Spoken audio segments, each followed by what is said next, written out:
Macbeth, Act 5, Scene 8. We're in another part of the battlefield. Enter Macbeth. Why should I play the Roman fool and die on mine own sword?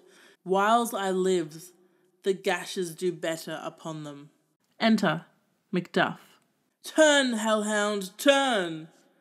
Of all men else I have avoided thee, but get thee back. My soul is too charged with blood of thine already. I have no words.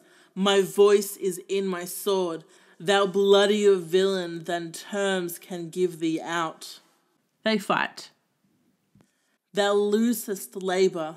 As easy mayst thou the intrenchant air with thy keen sword impress as make me bleed. Let fall thy blade on vulnerable crests.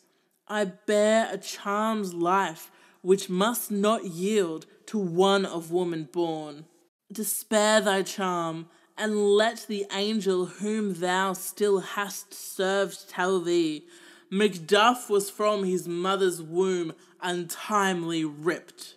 Accursed be the tongue that tells me so, for it hath cowed my better part of man, and be these juggling fiends no more believed, that palter with us in the double sense, that keep the word of promise to our ear, and break it to our hope. I'll not fight with thee. Then yield thee, coward, and live to be the show and gaze of the time.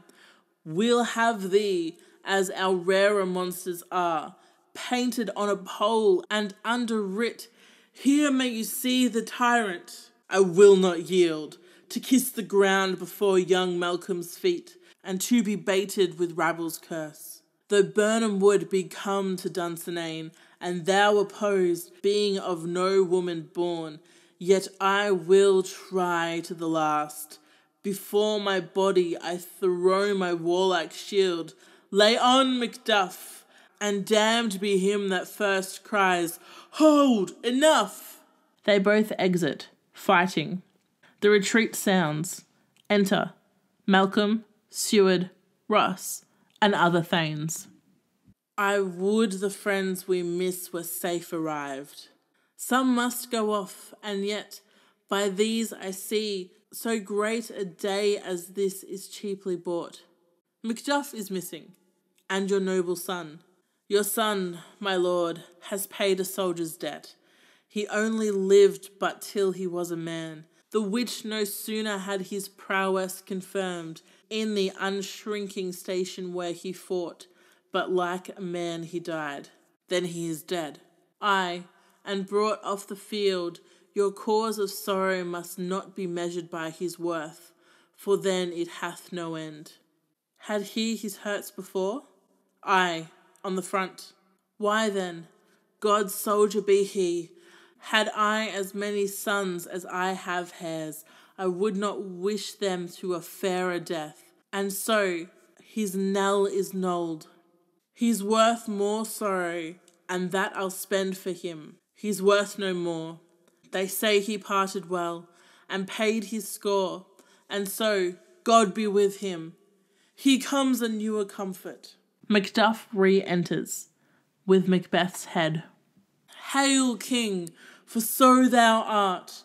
Behold, where stands the usurper's cursed head. The time is free. I see thee compassed with thy kingdom's pearl, that speak my salutation in their minds, whose voices I desire aloud with mine. Hail, King of Scotland! Hail, King of Scotland! We shall not spend a large expanse of time before we reckon with your several loves, and makes us even with you.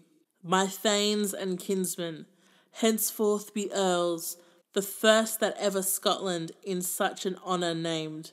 What's more to do, which would be planted newly with the time, as calling home our exiled friends abroad, that fled the snares and watchful tyranny, producing forth the cruel ministers of this dead butcher and his fiend-like queen, who, as 'tis thought, by self and violent hands took of her life.